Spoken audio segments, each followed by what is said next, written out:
Good morning, everyone. I'm Carrie Ramsey, and I am the project manager for the We Can project, which is led by Queen's University and funded by FedDev Ontario through the Women Entrepreneurship Strategy Ecosystem Fund. Welcome today to Digital Marketing Skills for Success with Jennifer Baker. You are in for a treat. Jennifer is a return presenter for us, back by popular demand. Jennifer, can we say that? It's so great to have everyone joining us as I'll continue to let folks in from the waiting room. Thank you so much for joining us today. Today's session is being recorded, so if you would like to email me during the session, I'll be putting my email into the chat so that you can connect with me and let me know that you'd like a recording, because sometimes there's a lot of information. It can go overwhelming, but I know that Jennifer has a beautifully laid out presentation to answer questions. And speaking of questions, of course, there will be time for a Q&A today as well. So just before we hit record, we were chatting with folks who were already in the audience, mentioning that we would love for you to drop a note into the Zoom chat and let us know where you're connecting from. Let us know what your business is. And if you have a LinkedIn link or if you have a link to your website, by all means, let us know, because we would love for you folks in the group to connect with each other as well. We'd like to know who's here and where you're connecting from. So welcome to those who are just joining us as well. While you're taking a moment to do that, and I'm continuing to let folks in, I will mention that I'm connecting from the Bay of Quinte area, which is just outside the Kingston area where Queen's University is located. And we are known as the dish with one spoon, which is the traditional First Nations perspective of this region. And of course, this area is the traditional First Nations territory of the Huron, the Anishinaabe, and the Haudenosaunee peoples. And for some of you who know, I do a land acknowledgement at the beginning of all of our workshops. I take it personally to think about this movement of truth and reconciliation. And I was thinking this morning about my growing up years. I grew up in northern Manitoba, which if some of you know Winnipeg, or Winterpeg as it's also known, I actually grew up 5 hours north of Winnipeg. So it was really cold.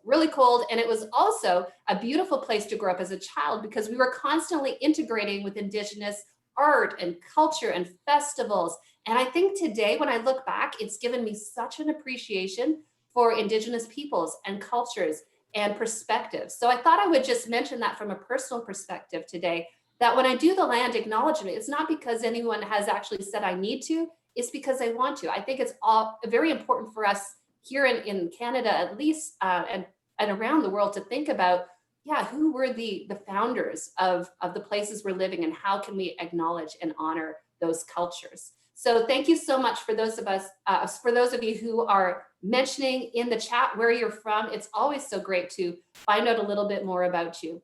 And I do want to mention, just before Jennifer gets started, that there is a bonus today.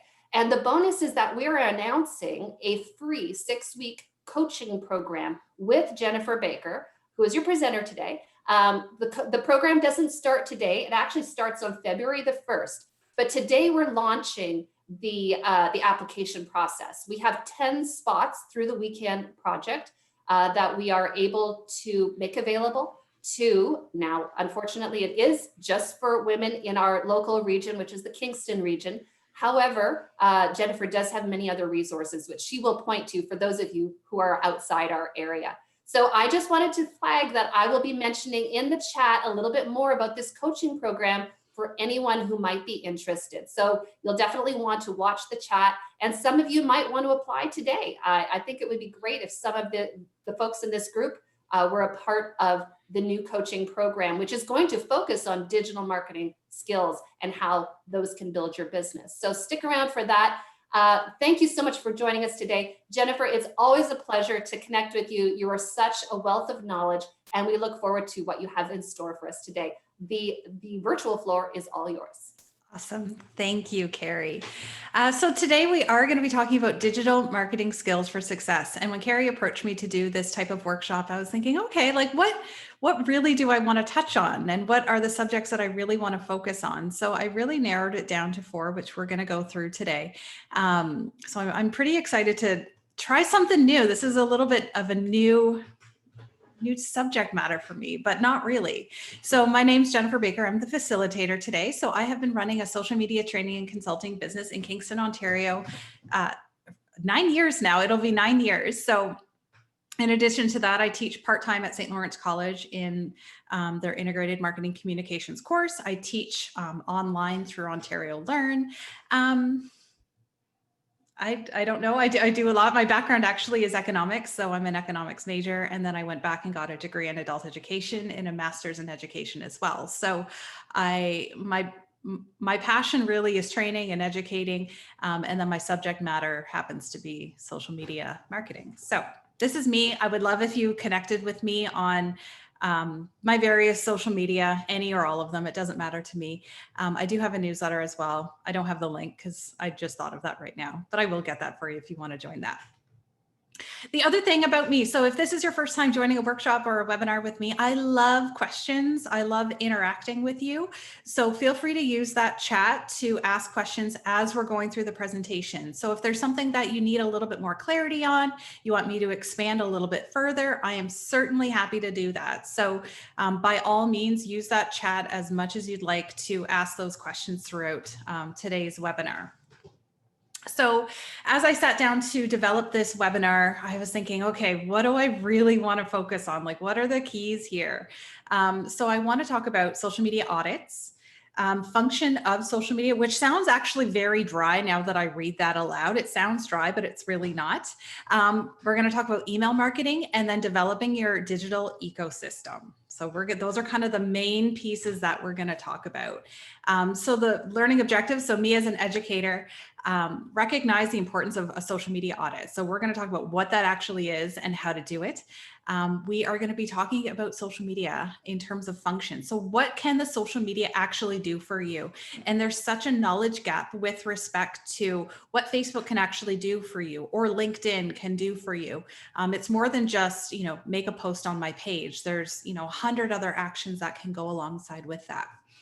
The other side of it is also, we're going to talk about email marketing and the importance of that, and then bringing this all together. So developing that cohesive functional ecosystem. So I know there's one gal at least here with IT. So she's smiling now. She knows and probably can appreciate that digital ecosystem, making sure that everything works together. So my question to you before we get started is, what are digital marketing skills? What does that mean to you? Is that learning a whole bunch? Is it making Facebook posts? Is it reading analytics? What does digital marketing mean to you? You can use the chat. And I'd love to know what this means. Okay, we've got engaging customers, driving traffic to my website, creating a brand, providing value, learning through experience and engagement, raising awareness, providing information, getting followers, interacting with my customer base, giving value. It's scary. Digital marketing skills are scary. Okay, I'll try to not make them very scary for you. Leveraging algorithms, I missed that one. Interacting with my customer base and giving value, also very important. Yes. Time consuming. Yes. Automation. So now we're hitting on the pain points. When I used to do in-person sessions, I would call them airing your grievances about digital marketing and social media. So some people are airing their grievances right now, and that's okay. It's good. It's good to get it out. Knowing where my time is best spent. Yes. Marketing online, overwhelming. Yes, I agree with all of this. It is very overwhelming. And one of the challenges that I find with digital marketing, social media, is that because it's so accessible, so I can download Facebook on my phone, I can open up Facebook on my computer, I can do Facebook, but is it a good spend of my time? Is it valuable for my business to do this? Should I be hiring someone else? Is Facebook even a good place to be for my business? And then I also find within this industry, people like to, I'll say should all over the place. They'll say, you should be doing Instagram. You should be doing LinkedIn. You should be. And these people may not totally understand your business as well as you do. So rather than stepping back and saying, you know, what is best for my business? Maybe I really just need to be using Instagram because that's the place where my people are, and getting rid of the clutter. Some people just get caught up with that a little bit too much. So very good answers, very good answers. So I'm happy to hear the positives and kind of the benefits of social media, but also some of your, I'll say, concerns or grievances about social media. So this is where that social media audit component comes out. So it's an audit. So most of us probably know audit in the financial sense. It's the scary CRA, maybe financial sense. An audit of your social media helps you to understand and look at what is going on your social media accounts. So it's literally taking an audit of everything that's going on. You think, oh my God, Jennifer, I do not have time for this. I don't have time for this. It's really not that scary. So really the importance of what the audit is going to do, it's going to start to really free up your resources. So it's going to start to look at what's working for you, what is not working for you. Should you really be on Instagram? Or should you really be on Pinterest or Snapchat or TikTok or YouTube or all, et cetera, et cetera? You know, figure out what's working for you. Also, it looks at which profiles need to be revived. You know, maybe your Facebook account went dormant when it really shouldn't have because you got focused on TikTok, and 6 hours later now, you know, you don't know where you are.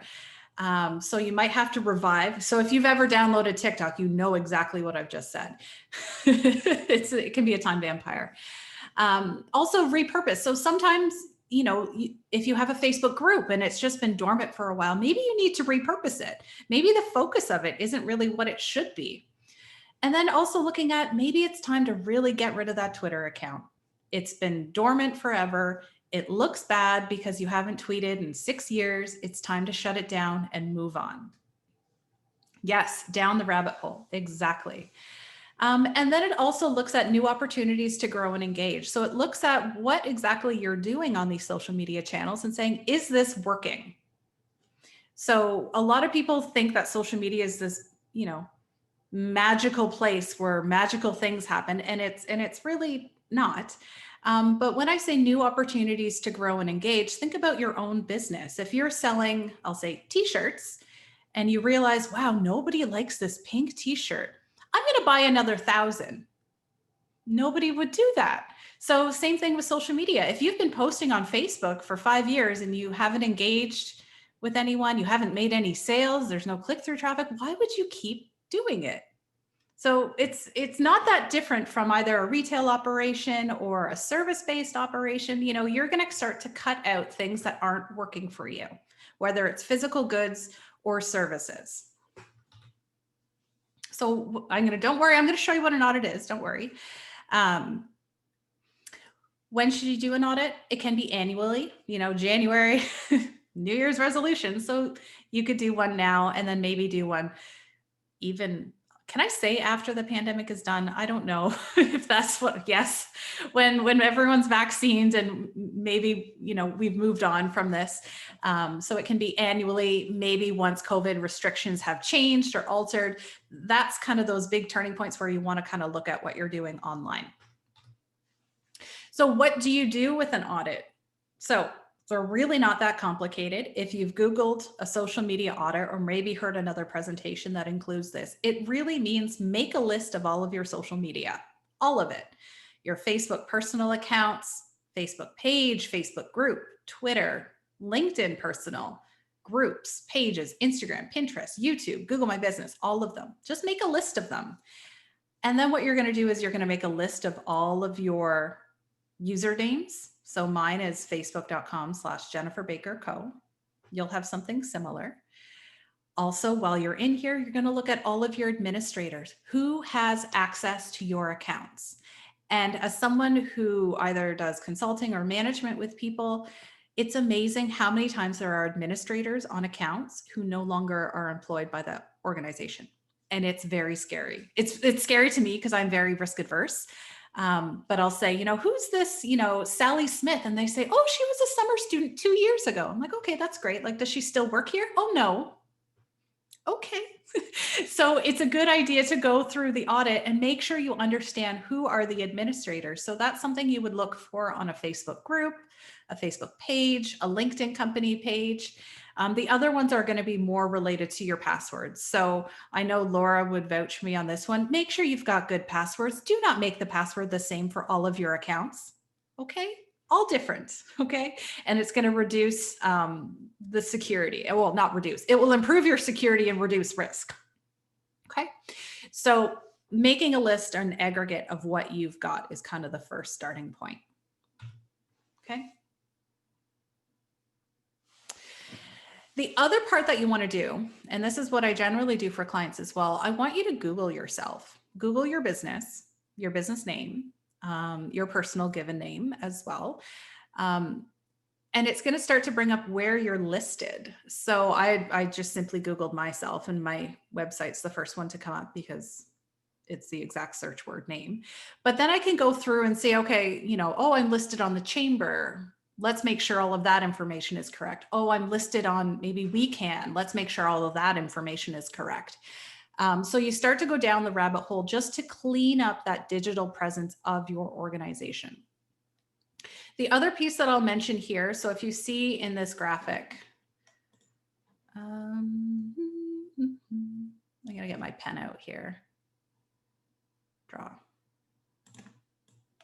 So this graphic here, this is a terrible circle, but this graphic here, this is called your Google My Business.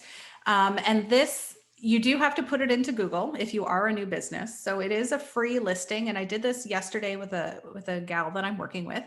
And it allows for that searchability on maps. It allows for additional capabilities. So you can see here, I've got online booking. So people can book online. They don't even have to go to my website, but then they can book an appointment with me. So it makes it very easy for people. Okay. That's how I erase it. There we go.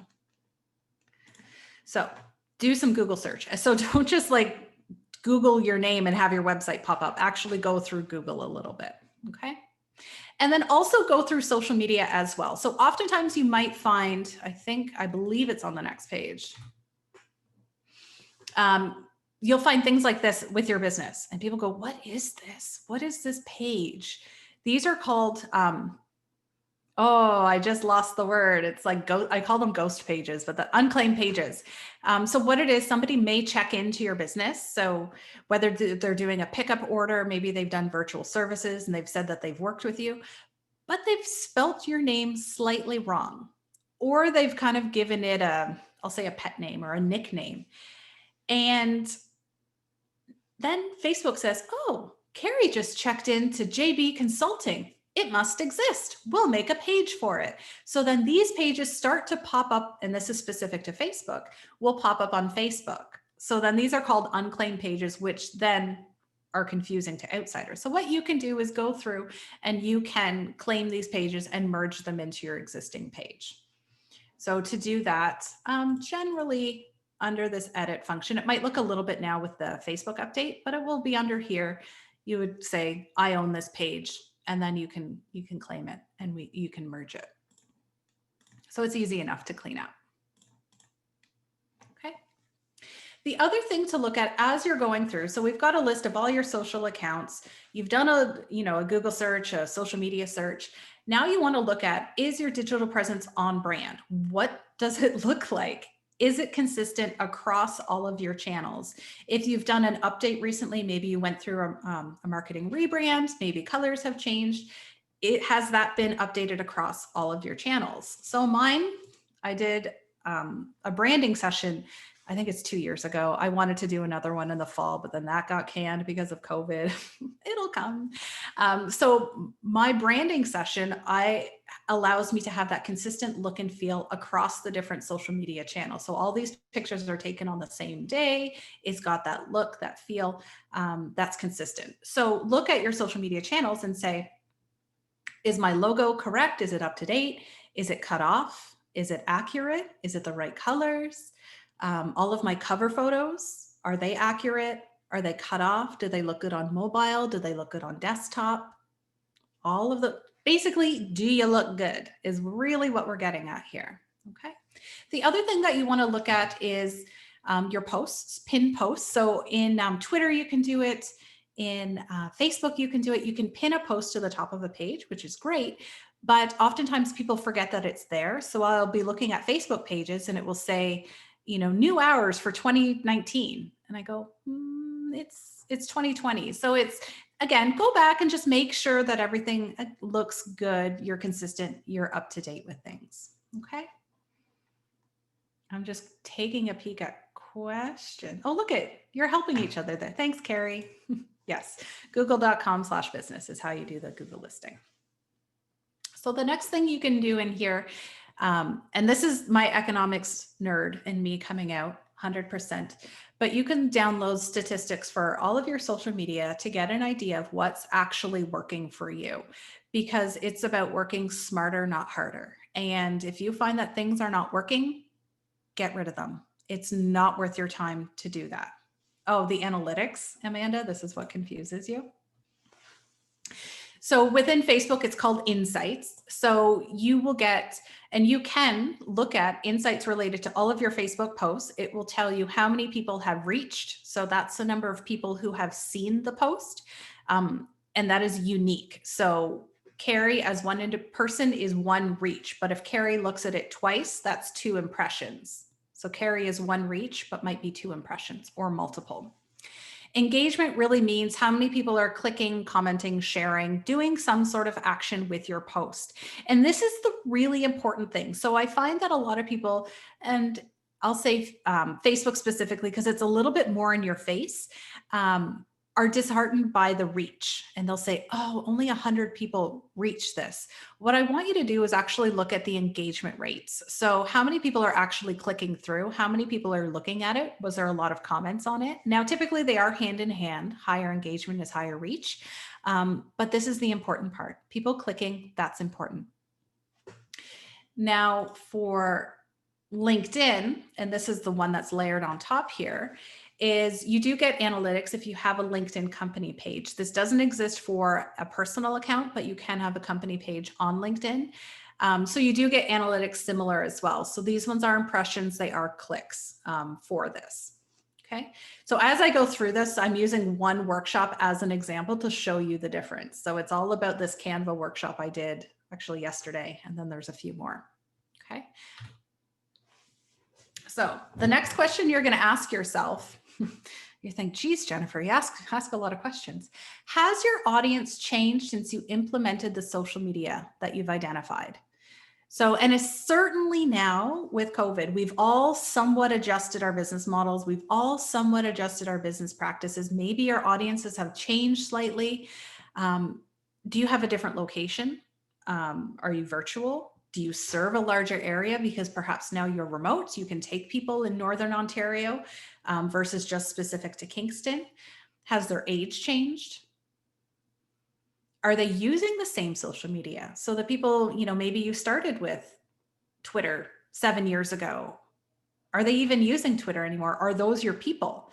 And if they're not, and if you're saying no, no, no, it's time to get rid of that social media. And I give you permission to delete social media. It is okay. Free yourself from what is not working. Just delete it. And then send me an email and say you feel so much better, because that makes me happy.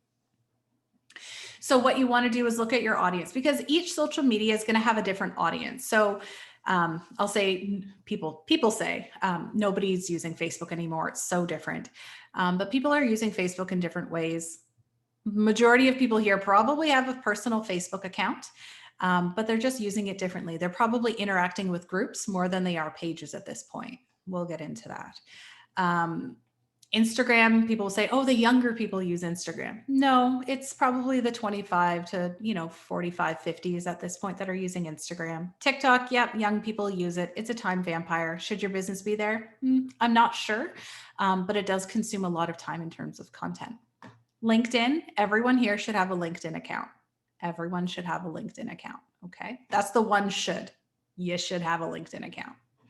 Because I always say, if people are going to creep me on the internet and try and find information on me, they may as well find the right information about who I am and what I do. And that's kind of what I present through my website and LinkedIn. Okay. So the last step of your audit is to evaluate, what are the best performing social media accounts? You might find at the end of this, you go, geez, Instagram is really working for us. Like the impressions are up, the reach is up, people are clicking, people are buying. This is really good. Maybe that's all you need to use, and that's okay.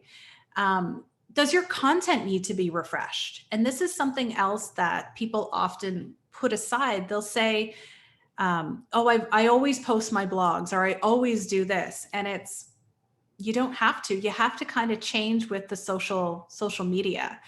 Social media is not necessarily about routine. I went out of my comfort zone. I do have a comfort zone, and I went out of it this week, and I was posting Instagram reels to see how different the engagement would be. And I posted one about my pens. So I have these funky pens. If you want one, let me know, because I have millions of them. And I did a reel, and it has 3,000 views. And it's so much different than doing a post. So it's figuring out how to shift your content such that you continue to engage people. And that's the challenge with social media. It's not a static channel. And then the third question, is it time to retire anything? Is it time to move on and retire any social media channels? Oh, we'll talk about that, Christina. Okay. Any questions about the audit before I move on? So you've kind of got 6 big steps in there. So you're identifying your social media, identifying things that maybe you didn't even know about. You're looking at branding. You're looking at insights and analytics.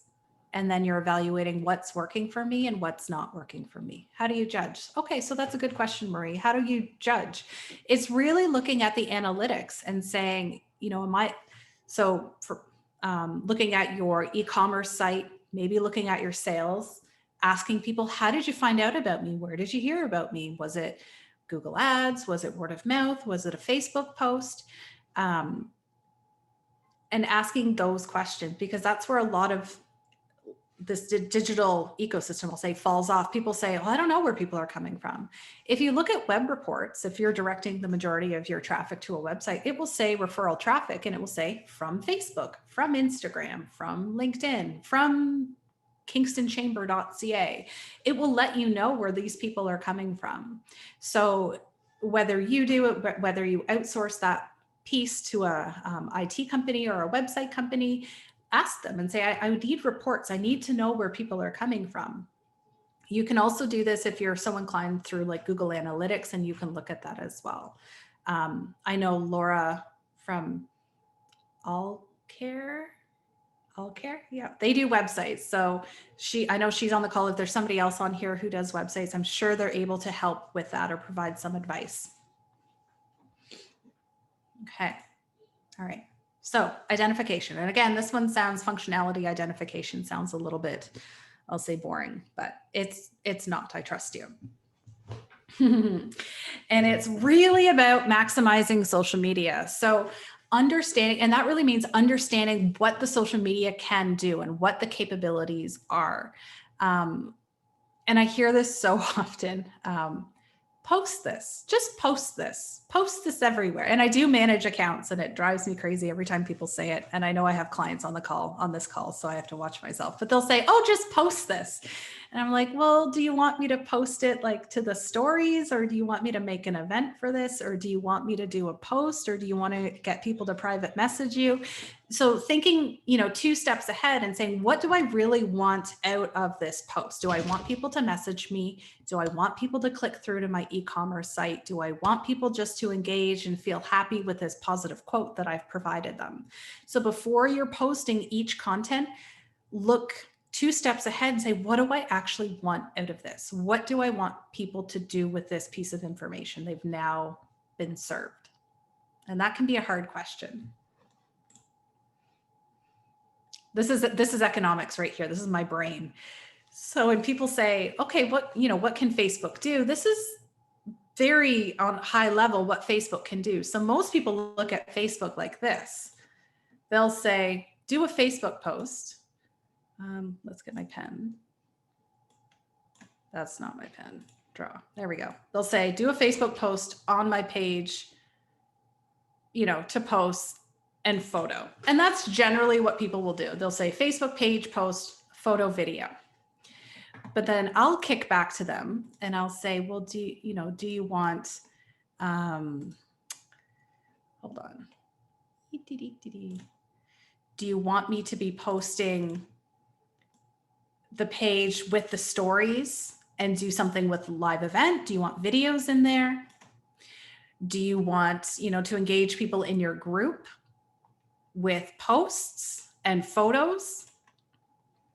And then there's also the idea of, if you have an e-commerce site, are you utilizing the shop section? And there's two types of shop sections, which we will talk about. But there is, so your page and then your shop. So you can actually take sales, very similar to Instagram. It took off a lot easier on Instagram than it did on Facebook. And that's because Facebook's a beast. But there is a shop section. Are you utilizing it? Okay, so that's Facebook. But then there's also this other Facebook, this other world in Facebook. I call it gray Facebook for people who've heard me talk before, but it's through Business Manager. How many people know what Business Manager is? How many people have heard of this? Melinda, yes. Rose, Chloe, no. Okay. Okay, so some of the people in here actually, like I've talked before. So, okay, so about half maybe know what Business Manager is. So if you do have someone working on your social media, they likely are using Business Manager.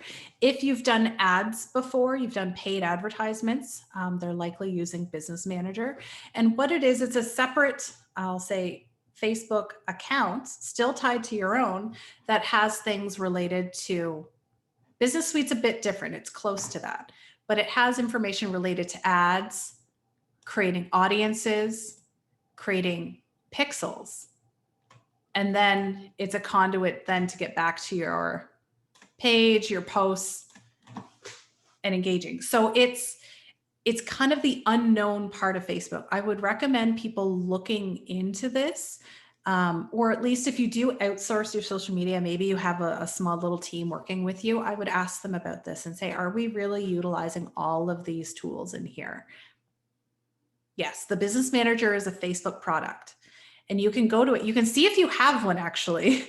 Just type in business.facebook.com and it will either bring you to a login screen, or it'll bring up your page and a few other bits and bobs. So you can look, but I would certainly ask about it. I feel like I'm doing a Facebook ad session in a couple weeks. So there's that. So this is what I mean about understanding what social media or Facebook can do for you, at least. Okay. So it's more than that. So what people are really focusing on now are pages and stories, pages and post live videos, and then Facebook groups. Groups are really where people are spending a lot of their time, because you get to interact with people a lot differently than as you would in a page. The key word is you get to interact. On a page, you're simply posting. In a group, this is where you get to have a chat with people. You get to talk with your customers, your clients, and ask them what they need and what questions they have and how you can better serve them. So I really love groups for that piece. So groups, like I said, it's a little bit, it gets outside of the Facebook algorithm that people get a little bit perturbed by. And they say, oh, people aren't seeing it because of the algorithm. Groups kind of get around that a little bit. They are private, they are exclusive. You can ask questions. So you can say, this group is, I think my questions are, have you attended one of my workshops? Yes. I don't know what my other question is. Maybe like, where are you located? It's not really active right now. It's kind of on the to-do list, but COVID kind of keeps getting in that way. That said, I do have another group. It's more private. It's more interesting. I was debating which one to show.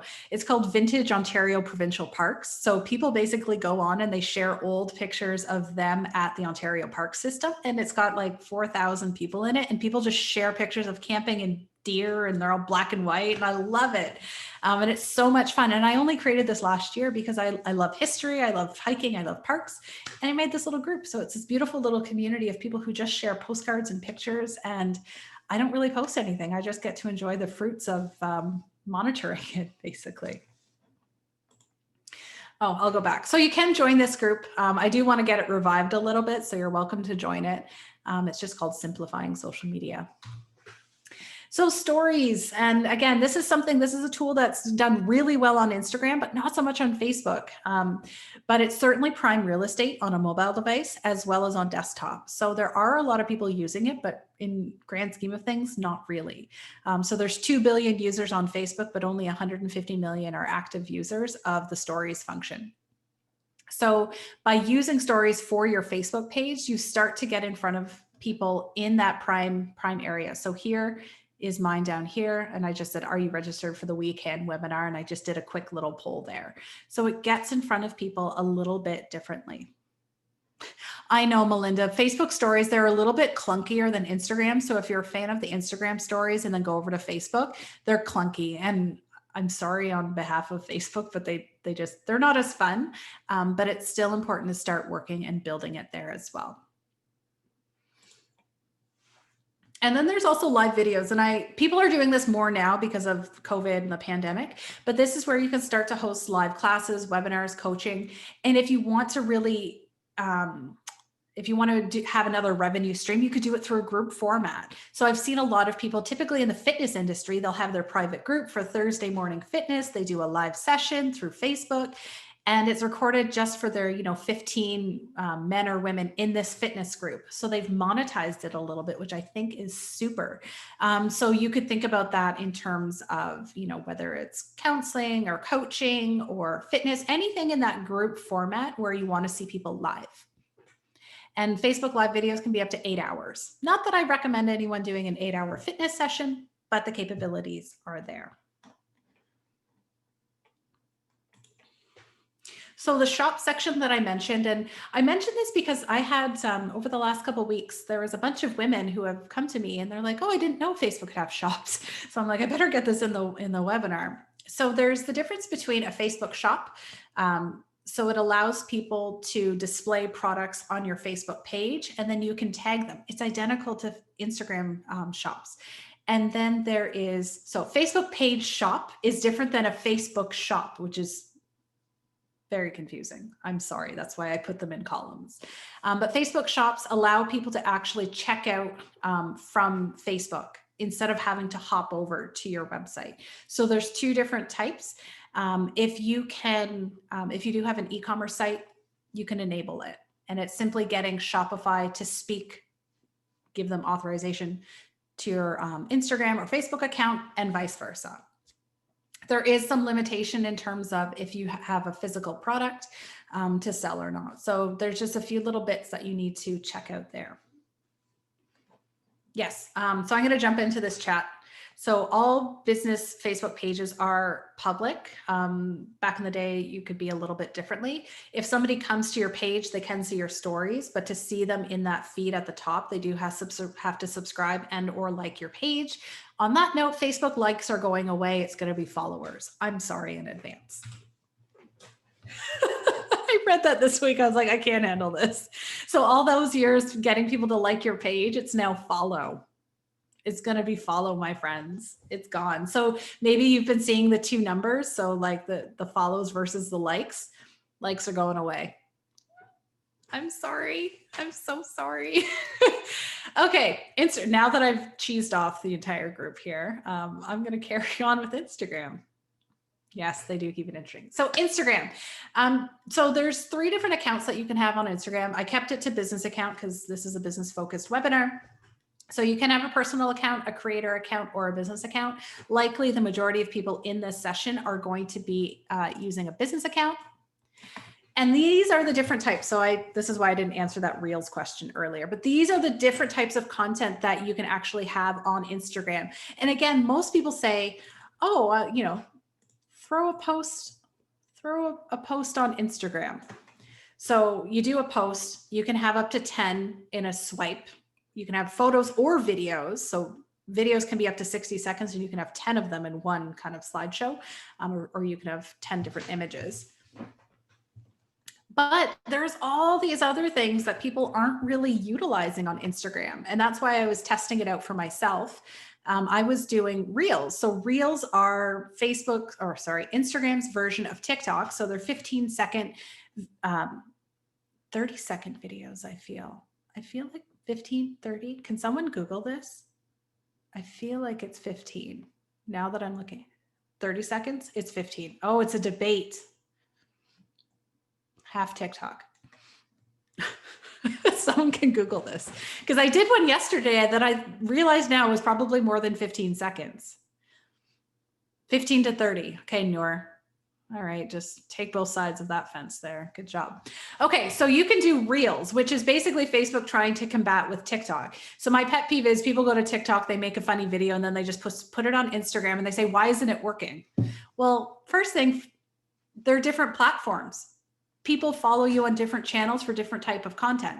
So the people on TikTok are very different than the people on Instagram. The way the algorithm works on TikTok is very different the way than the algorithm works on Instagram.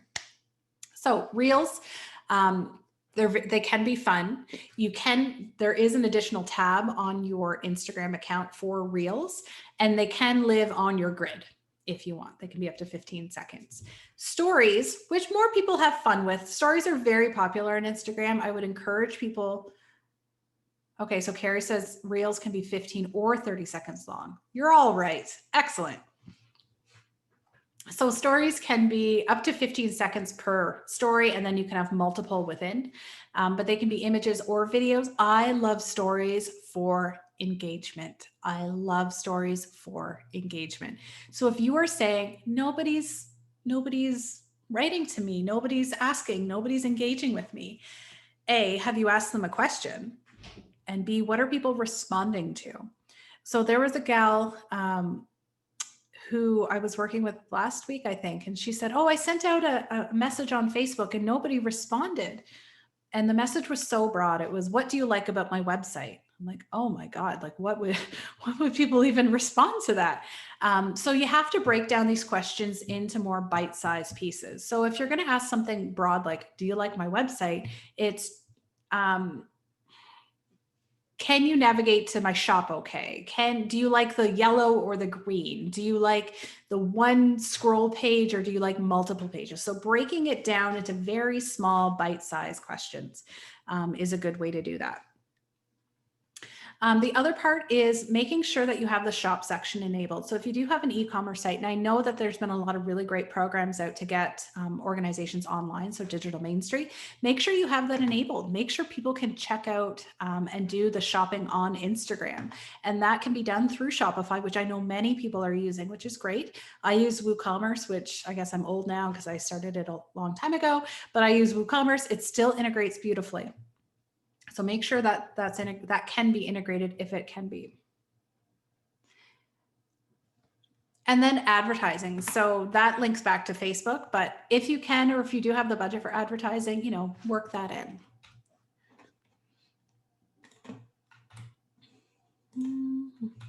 Okay, so stories. So talking about stories, using stickers, which is a great thing. So Carrie just mentioned that she knows my presentation, or I know the questions that people will ask. So asking polls, asking questions, getting people to do I feel like it was called the Likert scale back in the day when I did economics, but like a Likert scale where you pull this over and tell people how much you love winter or hate winter or like tulips. It's very easy. And then even DM me. So if people have questions, can you add the sticker so that people can tap to send you a direct message, a private message to yourself, not to yourself, to you. Now, music here, I'm just going to allude to. Some accounts do not have the option for music. Generally, that is reserved for personal accounts. Some business accounts have it, but some don't. So yeah, I know, Amanda, trust me, I don't have it. I know it's not fair. So Reels, I'm going to have to update this. Apparently it was 15 seconds when I did this presentation, but so similar to TikTok, it's the short form videos. They're kind of fun. And then the shop section, which I think is really important. So making sure that you have the shop tab on your profile, and then tagging. So it looks similar to this. So you've got a pair of pants for sale. People can tap and see, okay, that's what it is. That's the price. When they tap on it, they actually get to go and jump to additional information. So the key is making sure that you reduce the number of steps that people have to take. make it as easy and seamless as possible for people. So LinkedIn, kind of the same thing in here as well. So having a personal account, but then there's all these pieces in here as well. So your personal account, you can do posts, you can do videos, events, polls, articles. I will mention polls on LinkedIn. I've been told by the women at Two Canes Consulting, they did an accessibility webinar in November. They are not accessible, the polls. So that's just something I picked. Yeah, they're not very accessible. They said it's very hard for them. Or with people with visual. I'm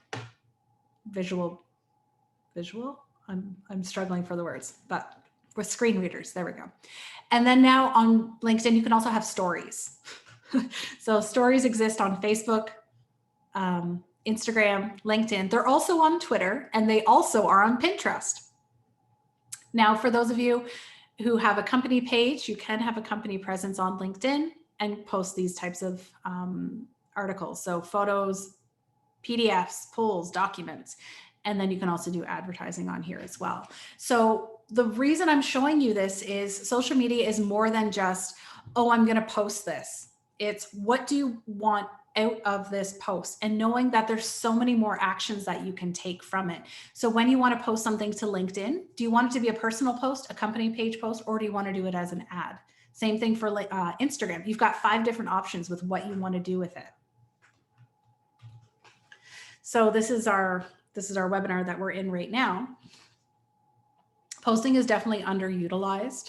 So if you do have an existing LinkedIn account, get in there and start posting. You know, what can you share? And typically I say reserve it to business-minded content. So what you're doing, your area of expertise. And it's a really great platform for that. You'll find that the engagement is really quite good on LinkedIn. So stories on LinkedIn, I don't know. I'm struggling with stories on LinkedIn. They say keep it business focused, which is fine. Again, the capabilities are a bit clunky on LinkedIn stories, similar to Facebook. But I've played around. I've posted a couple pictures of me in webinars and whatnot, but I haven't quite found my space yet for that. If you have LinkedIn for business and personal, can they be connected? Yes, they have to be connected. So you would log in here through your personal account, and then that would give you access to your company page. So they have to be connected.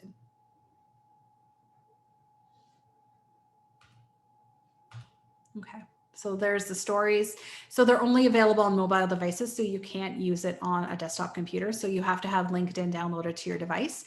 And again, similar to most other stories, it's only available for 24 hours. Quick, and I've been reading about it. It's like quick, casual snippets of your work life. I'm like, great. So it's trying to figure out where you fit in with that. So, and again, the reason I'm showing you this is to give you an idea of what you can do with your content and where it can go, because there is so much that you can do with it.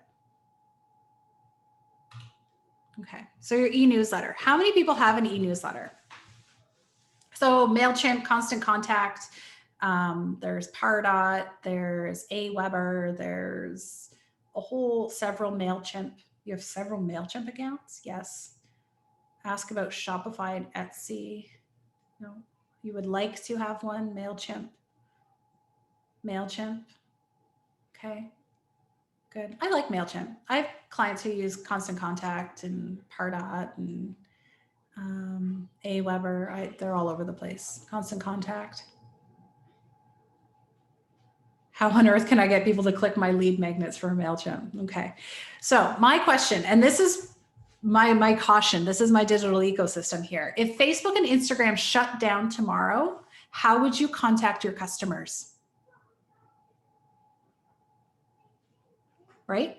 We spend a lot of time building followers, building likes, posting, and we get frustrated and we say, oh, only 100 people of our 1,000 followers saw this post. This is frustrating. I feel a MailChimp workshop coming on. Okay, so apparently MailChimp is going to be down the road. So MailChimp and e-newsletters are a great way to get directly into your customers' inbox. They go right to your phone. They go right to your inbox on your computer.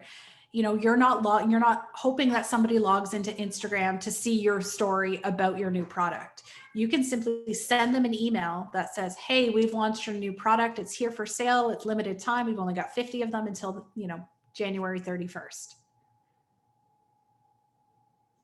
Oh, okay. So I've really struck a chord here, Carrie, with MailChimp. Okay. So we'll talk about this. I like this. So with platforms, so social media platforms, you don't own your contact list on any of them. So we spend all of our time, we spend a lot of time getting people to like and follow us. Whereas something like MailChimp, those are our contacts. They have subscribed to our list. We have permissions to do so, provided you've done it the way you should be. It's got opt-in, date and timestamp to show that we're in compliance. So having this ownership is a good thing. This is really important. So why email marketing? It can be more effective than Facebook and Twitter combined with getting new customers and clients. And the majority of people enjoy subscribing, getting updates from companies to their inbox. So think about even yourself over the Christmas holidays. You made a purchase and then you start to get newsletters saying, oh, the shirt that you looked at is now on sale. And you go, oh, that shirt's now on sale. I'm going to hop over to the website and look at the shirt and maybe I'll buy that and maybe a pair of pants with that. So it really encourages people to come back to your website to make that transaction. It also gives you the opportunity to stay top of mind and keep people engaged all the time. There is a wonderful, and some people might know it, it's a gal who runs, I'll use her name, Maple Ridge Farm, Becky. She does a newsletter every Sunday night about what happened at the farm. And she talks about her cows and she talks about what her kids are up to and talked about her husband. And I love it. It's just written totally from the heart about what is going on. And she keeps people so engaged with this newsletter. Now we're working on tweaking it because she's got some other products she needs to talk about. But if you're subscribed to her, you'll hear it on Sunday. But she gets directly into everyone's inbox Sunday around 7:30 or 8 o'clock every night. The other thing you can do with newsletters, and you've probably found this as well, is you can use merge tags. So you can say, hey, Carrie, we wanted to let you know about our great sale going on, or our new coaching program, or our new intake for this, course and seminar series that we're doing. So again, getting directly into people's inboxes, and that's going to result in higher click-through rates. And I often find this as well, they're a lot less effort than, okay, so I just went through Facebook, Instagram, and LinkedIn, and there's combined like a dozen different ways to post content. There might be, and they're all different sizes and formats and aspect ratios and lengths of what can. With a newsletter, you can say, hey, we've got a new product launch, click to buy, and you've sent it to 1,500 people. So that I find is very, very efficient. I don't know if anyone can hear the people in the back. So my son really likes doing laundry. So he's helping my husband do the laundry right now. So because he gets to work the knobs or something. I don't know. They do their own thing. It's right below here. And I'm a very sensitive mic. Okay, so for e-newsletters, you can drive your website traffic, and this is what I really love about it. So newsletters, typically regardless of which one you're using, will integrate very seamlessly with your e-commerce platform, such that you can say, hey, I want to bring these products into my newsletter, and then people can click to purchase your coaching package, they can click to purchase your honey, they can click to purchase your soap. So again, you're driving that traffic. And then you can also get into audience segmentation. And this is the nerd, again, economics nerd me coming out. But you can segment it into smaller pieces. So people who are opening your newsletters can get certain types. People who are not opening your newsletters can get certain types. If they've included or you've collected birthday information, you can send them birthday coupons. If you're an organization that runs Eventbrite, so if you do any sort of events and do the collection through Eventbrite, MailChimp, in this case, in my case, will say, oh, Jennifer Baker went to the Instagram webinar on Eventbrite, so that I can retarget to those people who have already come to those types of seminars and workshops. So you can do the same thing as well. So if you do a photography workshop or, building birdhouses workshop, you can say, oh, I can retarget to these people because now there's a level 2 or there's an additional workshop associated with it. So the audience segmentation is really powerful with that. So this is typically what it looks like. And this is MailChimp. This is what I use. I've got clients who use other things, but it will say how I know them. It will say what classes that they've gone to with me. And then I can, it says if they're subscribed or unsubscribed. The other part about this is you get an idea of what they're clicking on. So, what are they actually interested in? So you might spend an hour making a beautiful newsletter and think, wow, nobody clicked on it. Nobody likes this product. Nobody likes this service. I had lots of people open it up and nobody did anything with it. So you can see who opened it, how often they opened it, who did not open it. So you get all of this information with newsletters. And for me, so people are saying, okay, Jennifer, how much does this cost? I use the free MailChimp version. I don't pay for it. I've never paid for it. I believe free versions can have up to 1,000 subscribers. It might be 1,500 subscribers before you pay. And of course, with anything, there is kind of the paid version. If you want more bells and whistles, you can do that. But this is what you're seeing here is all with free. It's all free. So then you can follow up with people very nicely as well. So you can say, oh, I want to target the people who haven't responded to my new webinar or my coaching program. I'm going to send a newsletter just to people who have not opened it to give them an extra little push. Maybe I'll give them a little discount. Maybe I'll give them a $2 off their shipping or give them free shipping so that they make that sale. Okay. Does anyone have questions about newsletters? Let's see, I'm just kind of, because I know there was some questions. I'm just going back in the chat. Okay, so there was a question about how to get people to click on your lead magnets. So lead magnets typically, depending on what it looks like, you can have subscriber forms. So when people have been on your website for 15 seconds, 30 seconds, a screen pops up that says subscribe to our newsletter. A lead magnet may be more of subscribe to our newsletter and receive 10% off your next order. Maybe your lead magnet isn't enough to get people excited. Maybe it's not something they're exciting about. So I had one for a period. It was, subscribe to my newsletter and get my free ebook, I think it was. And that got quite a few subscribers with that. So it's about giving people what you want, because for you to say, just sign up for my newsletter, it's like, well, what are they going to get out of it? What is it? A little coupon? Is it free tips? Is it, they're the first to know about a product or a service?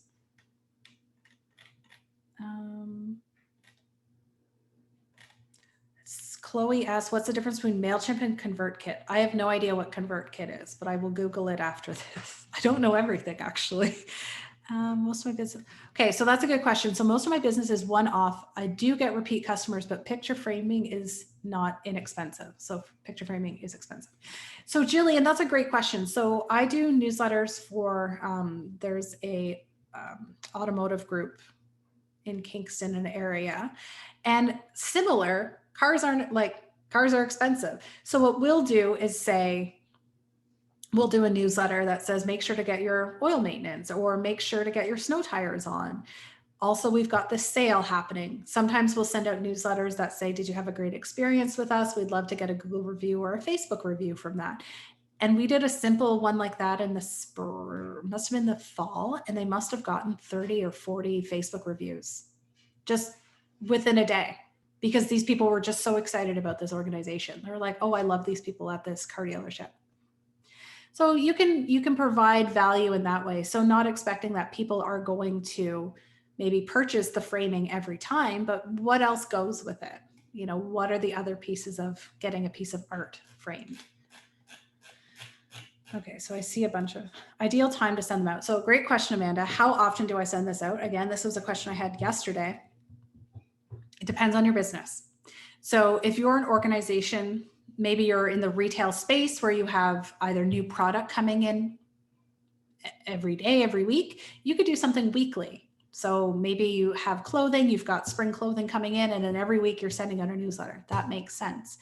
If you're something like, I'll say in service-based, I don't really have anything new, but I send newsletters out when I've got new webinars coming up that are of interest to people. And they're sporadic. I would like to get to more of a monthly. So you might find weekly is too much. You might get into monthly. And then there's also some people that say, you know what, I really just need to touch base quarterly with people to say, hey, remember me? This is who I am and what I do. Do you need a postal box for an email newsletter? So you do need a mailing address. So in terms of Canada spam anti-legislation, Canada anti-spam legislation, you do need to include an address on the bottom such that people can contact you if they want. So you do need some sort of address in there. So whether it's a PO box or a work, even like I'll say a workspace, like a shared office space, like a Fractal or Seaway co-working, you do need some sort of address on there. So currently I send every 2 weeks. Not necessarily, Amanda. Every 2 weeks probably is fine for your type of business. Bye, Noor. My newsletter with Magnet comes to my Gmail inbox when somebody signs up. I don't know that question, Karen. That might be an offline conversation. Okay. So sweet spot for frequency. Again, you have to keep it valuable. So same rule applies for social media. Keep the content valuable to your customers. As soon as you're really struggling for content, people will see that and they'll unsubscribe. Okay. So what is a digital ecosystem? This thing that I keep talking about. What is it? I'm going to have a drink of my cold coffee. It's iced coffee now. No one knows what a digital ecosystem is. Maybe they do. Maybe. Nope. Janet doesn't know. That's okay. I somewhat feel like I made up the word, but I've read about it a little bit. Yeah, people are really. So basically getting your technology to work as a unit. Yes, making sure that all accounts talk to each other. So Laura probably can appreciate this as well. But making sure that, all of your digital marketing talks to one another. And it hurts me so much when I see people say, oh, I get a new email subscriber, or they email me to subscribe, and then I put them here manually, and then I have to bring them over manually to Shopify, and then I put them, and it's just, there's a better way to do it. And it's making sure you have everything set up such that it is cohesive. So what does that mean for me? And I'm bringing this kind of big picture here, not just marketing, but making sure all of your technology works together. And I find that a lot of people get sucked in with, oh, it's free. And then they run to the free program, and then they realize it doesn't work maybe quite as well with their point of sale or with their newsletter or with this, but then they'll run to another free program, and then they have 20 programs that all don't talk to one another. So there is value in paying for service. Free is kind of I'll say the gateway drug into a bigger platform for a lot of the time, but sometimes it's really, really worth it. So a digital ecosystem might look something like this. You've got your website set up, whether that's WordPress, Shopify, Wix. Weebly, I've also been told, is not very accessible. I don't know if they mentioned that, but just an FYI. So making sure that your website properly integrates, or the integrations exist for maybe your point of sale system or your accounting system, and then making sure your website e-commerce flows into the shoppable Instagram tags and your Facebook tag or Facebook shops. And then making sure the advertising, so if you do any advertising on, maybe it's Google ads or social media ads, making sure you've got the pixel installed on your website such that you can do remarketing. And then your email marketing. So collecting those email addresses, making sure that you've got that collection device on your website.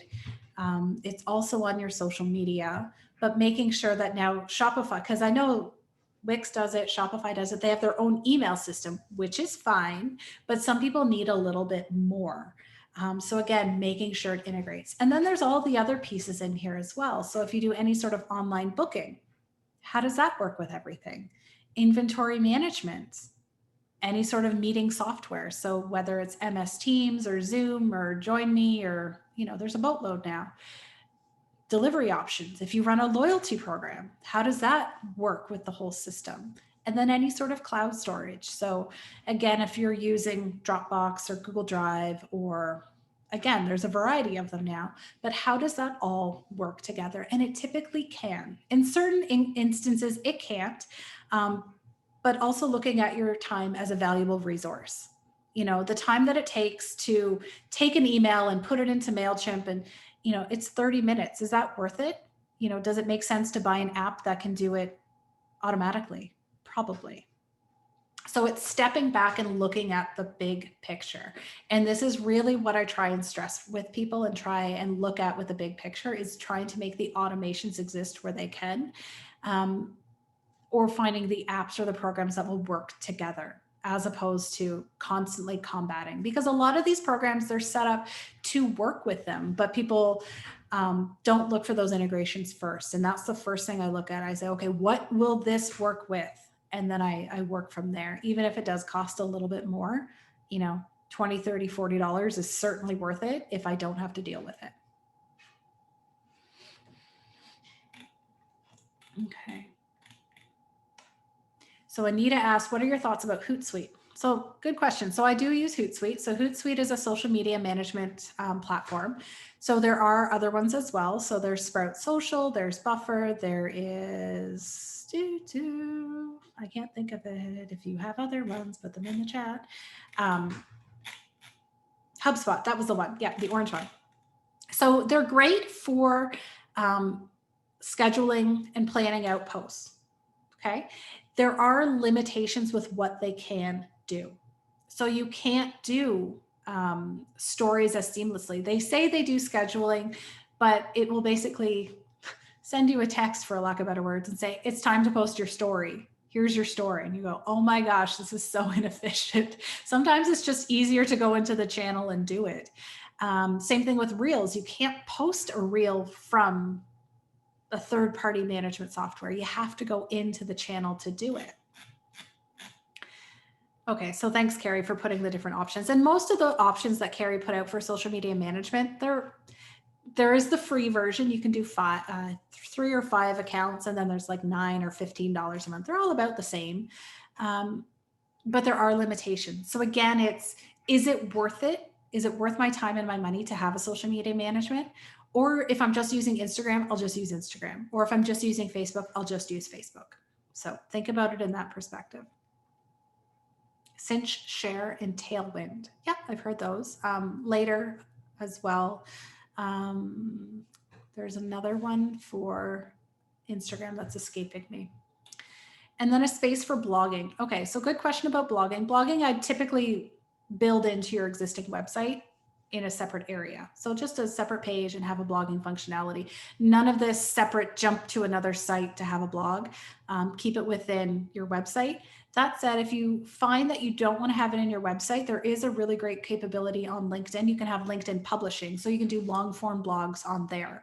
So if you already have a big audience on LinkedIn, you could simply write your blogs and put them on LinkedIn if you wanted to.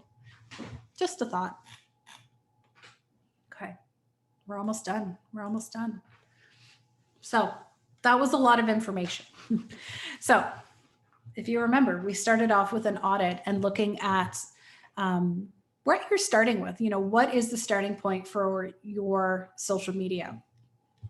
Then we talked about the different functions of social media, all the different pieces that you can do with it. And if you find that, it's not for you, you can delete your social media. It's okay. But keep what is working for you. And I would also highly recommend looking into email marketing in some way, shape, or form. It is very valuable. You will see value out of doing email marketing, and then starting to step back and look at your digital ecosystem. So look at your credit card and say, okay, what am I paying every month for these different software, these different programs? Are they working? Do they work together? And that is so, so, so important. Okay. So that is, oh, I'm like right on time, Carrie. So I know Carrie's going to jump in with a little bit, but I'm going to stay on for questions and Q&A. Awesome. Thank you so much. My watch says 11:11, so I think we all make a wish or something, don't we, at that time? Thank you so much. Great questions. We'll let you mull over perhaps some more. Drop them into the chat if you have, so Jennifer can respond to those. I'm sure there are more coming. I do want to mention, I just did drop our event link into what's coming up next, because there are some other great workshops coming up. I'd love to attend. First of all, I learn so much from our experts, but then it also gives us great ideas for the next workshops, because we don't want to create workshops that aren't of value to you. So thank you so much. I will be pursuing some of the topics that came up in the chat. So I do want to take just a moment to reiterate what I mentioned in the chat, in case you haven't been following the chat. We are launching the application process today for the 6-week free coaching program with Jennifer Baker. And don't hear 6 weeks and think you have to dedicate 6 weeks of your life. It's actually 1 hour per week for 6 weeks, which, hey, we're women, we're busy, right? But there's an amazing amount, as you've already seen, that Jennifer can cram into an hour. So I promise you that it will be value added. Now, I hate to disappoint some in our group. However, this is an offer that's being made for the Kingston and Bay of Quinte region. And the reason for that is that we're a government funded program. So we do have a mandated region that we serve. However, it is always our joy to offer these workshops to a wider variety of folks. I suppose, Jennifer, it doesn't hurt to say that if you want to hire Jennifer, just reach out to her yourself, and, you know, over and above perhaps what we're offering today or through this free coaching program. This is her business and she's an expert. So just a couple more details. The deadline to apply is January 22nd. So it's actually, I think that's next Friday, if I'm not mistaken. This month is flying by. So it's a short window of time, and we know that the program will fill up. We have 10 spots. Again, because this is a government funding for women entrepreneurs to help with the recovery during COVID-19, this particular envelope of funding. That's why when you go on the application form, you'll see that priority will be given to women who did have a business before the pandemic hit. And I think we can all understand why that is. It's because we want to make sure that those women who've already invested time and resources, especially if they're bricks and mortar, have the opportunity to pivot, and we are trying to support them. Obviously, we're trying to support everyone. And let's say there weren't enough that applied that were established businesses, we certainly would consider all applications, assuming that you fall within the geographic region. Okay, I just want to mention that, because it's not like we don't value you if you're starting a business. It's just that this particular government funding is really meant to support those that had an existing business. So that's just a thought, but don't let it dissuade you from applying if you think that there's value. And if you did start a business, even, you know, in March or April, just, you know, put your application in. So again, just it does say this on the application form, but the group coaching for 6 weeks will take place Mondays from 9 a.m. to 10 a.m. And then there will starts Monday, February 1st. And then there will be individual coaching available as well through this 6 weeks program. Okay, so I haven't noticed if there's any questions about this, but I did want to throw it out there. And while Jennifer is taking up perhaps the last Q&As, I will drop the application form in there just one more time. If you're following us on We Can Queens U, you're going to see us promoting this. If you're on our e-newsletter, you'll see it popping up on Monday when I put out the e-newsletter as well. Okay, but do remember, it is a short window of time. Next Friday is the deadline to apply. Back over to you, Jennifer. I'm sure there's some other questions from the group. Thanks, everyone. All right, what are your questions? Anything and all related to digital marketing. I can't help with much other than that, so.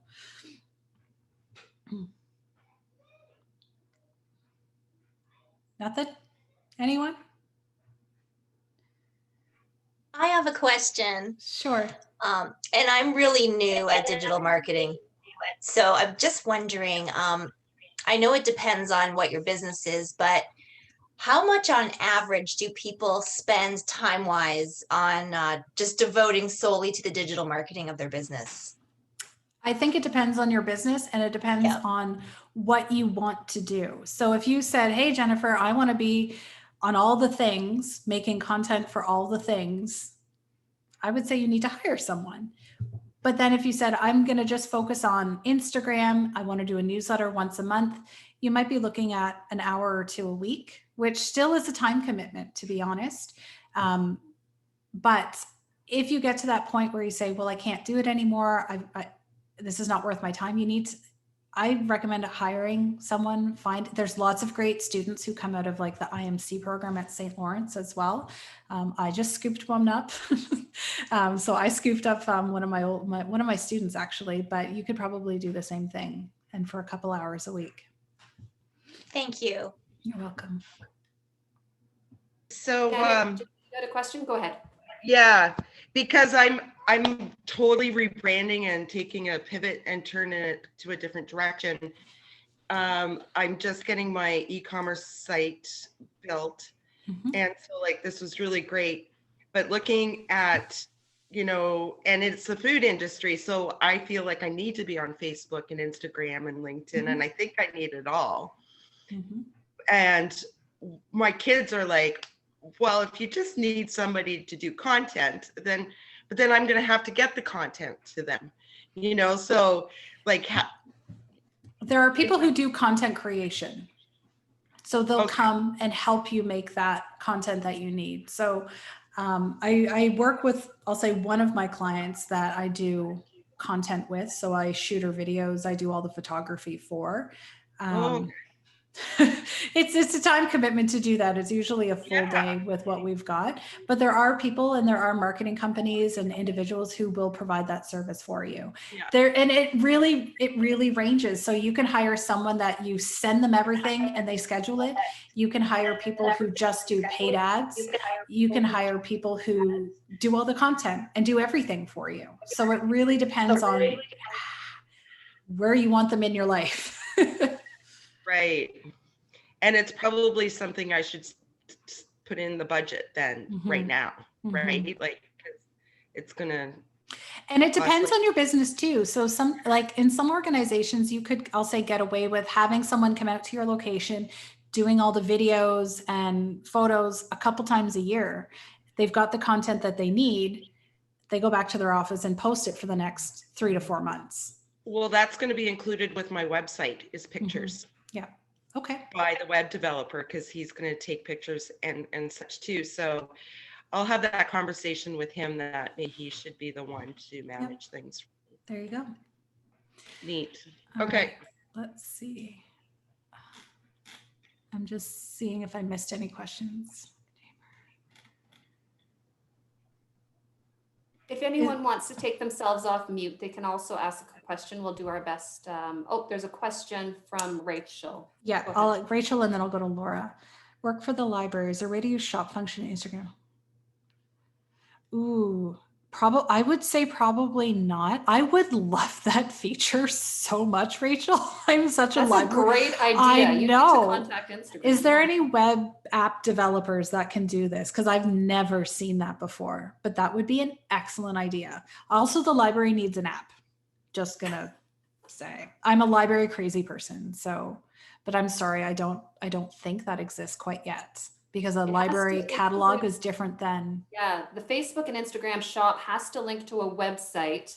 Mm-hmm. So if you had, as long as you had a website, but I don't know if most catalogs are set up that way. It has to link to a website. You can try it. You could, I don't think it would. I'm sorry. But if anyone can do app development, I think I would work on that. Laura, question. You're on mute or something. I can't hear you. There we go. Sorry. We can do some app development for you there, Rachel, if you'd like to contact me. There you go. Thank you, Jennifer, for your presentation. My question is, as far as our social media accounts, who we're trying to target are businesses, the decision makers in a business, rather than individuals, because of the services that we provide. And so we're sort of experimenting with Instagram. But I just don't know how we've gone through and followed people hoping for follow backs, and we've gotten some, but is there a way to increase who we can reach, who's following us? Am I on the wrong platform? Posting really, so the key is always posting really good content that people want to follow. The other thing is those decision makers that you work with, who are they? You know, do they use Instagram? Do they use LinkedIn? What are they using and what are the questions that they're asking? And then trying to solve those questions. And then also making, you know, you can have fun with it too. So set up, you know, a hyperlapse of somebody fixing a computer, like with all the stuff inside a computer and that aspect of it, or different videos like that. So to see what kind of engagement you'll get, because your audience is relatively Kingston and area, right? Like you're not seeking outside of that, right? Yeah, we tend to.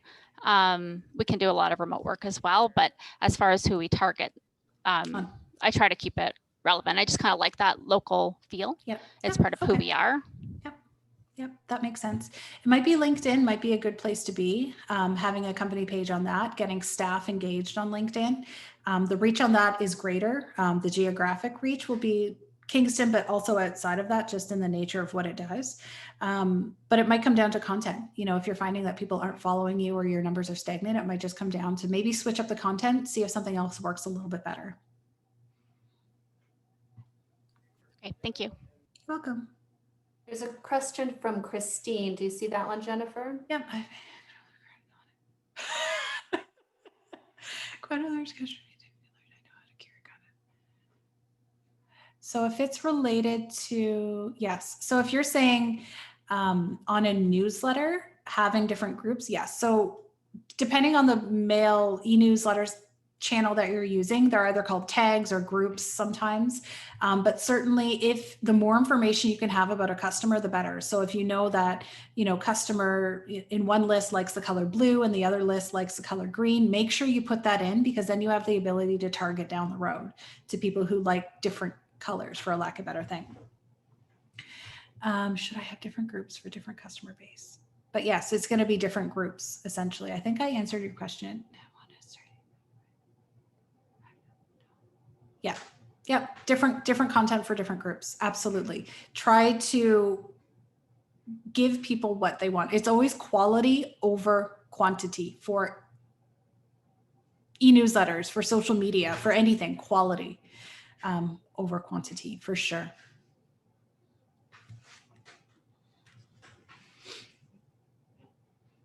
Any other questions? Final questions before?